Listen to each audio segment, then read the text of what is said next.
세계수가 세상에 처음 모습을 드러낸 뒤 가장 처음 만들어진 존재는 정령이었습니다. 인간인 에린이 살아남을 수 있도록 엘드르는 불을 피우고 바람을 불어주는 정령을 만들어냈죠. 현재 정령은 불이나 물 같은 자연현상뿐만 아니라 온갖 개념, 심지어 멜론에서도 태어나고 있는 상황인데요. 정령의 근본이 세계를 유지하는 종족이었는데 지금은 그런 것과 상관이 없어지고 그냥 막 태어나는 거 보면 이것 또한 또 다른 떡밥일 수도 있겠다라는 생각이 드네요. 유령은 원래 어둠의 정령이라 불리던 존재들이 스스로 독립해 나온 설정이기 때문에 뿌리는 정령과 동일합니다. 정확히 말하자면 불이나 물처럼 물리적인 것에 깃들면 정령, 공포나 꿈처럼 정신적이고 추상적인 것에 깃들면 유령이 되는 구조인 셈이죠. 그 다음으로 등장한 종족은 수인입니다. 에린이 친해졌던 새끼 늑대와 함께 놀다가 외로워하는 모습을 본 엘드르는 이렇게 생각합니다. 서로 말이 통한다면 덜 외롭지 않을까? 그 마음으로 동물을 인간과 비슷한 모습으로 만들어냈지만 결과는 그다지 좋지 않았죠. 현재의 설정에서는 엘리아스에서 평범하게 살던 동물들이 세계수의 마력에 의해 변이를 일으키면 수인이 되는데요.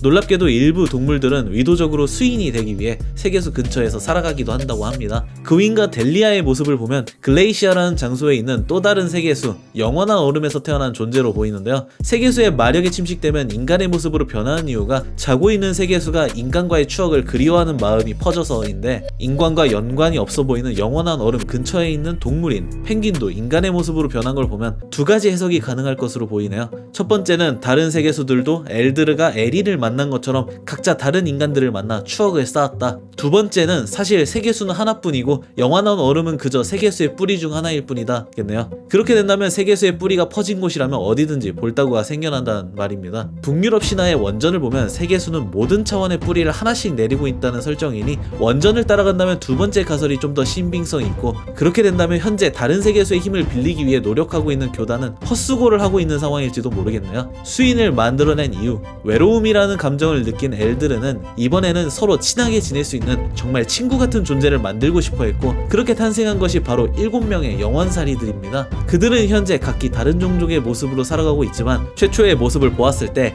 에린이 요정 같다고 좋아했던 반응을 보면 이들의 근본은 요정이라고 보는 게 맞겠죠. 요정에게서 풀냄새가 난다던가 세계수 그 자체에서 새로운 요정이 태어난다는 설정을 보면 엘드르가 친구를 만들고 싶어서 만든 종족인 만큼 요정은 엘드르와 가장 비슷하고 동일한 힘을 가진 존재가 아닌가 싶습니다. 그래서 요정과 마녀만이 마법을 사용할 수 있는 이유도 그들이 세계수를 본떠 만들어졌기 때문이라는 추측이 가능하고, 이들은 유일하게 세계수를 관리하고 추종하는 세력이기도 하죠. 다만 설정을 보면 세계수가 죽으면 자신들도 죽기 때문에 사실상 어쩔 수 없이 세계수를 돌보고 가꿔야 하는 조금 귀찮은 존재 정도로 취급한다고 합니다. 요정들 중에서도 특히 강하게 세계수와 교감할 수 있는 자들이 교단에 들어가게 되고, 이 교감은 보통 잠을 통해 이루어지기 때문에 그들은 기도 시간에 낮잠을 자며 세계수와 교감을 한다고 합니다. 마녀에 대해서도 정리를 해보죠. 벨리타와 에르핀이 자매라는 사실에서 알 수 있듯 마녀는 요정과 완전히 같은 종족입니다. 과거에는 지상의 요정, 지하의 요정 같은 식으로 구분이 되어 있었고 에르피엔에서 함께 살고 있었습니다. 하지만 두 집단의 사상이 맞지 않아 계속해서 싸움이 벌어졌고, 이를 지켜보던 벨리타가 차라리 영역을 나눠 사는 게 낫겠다라고 말하며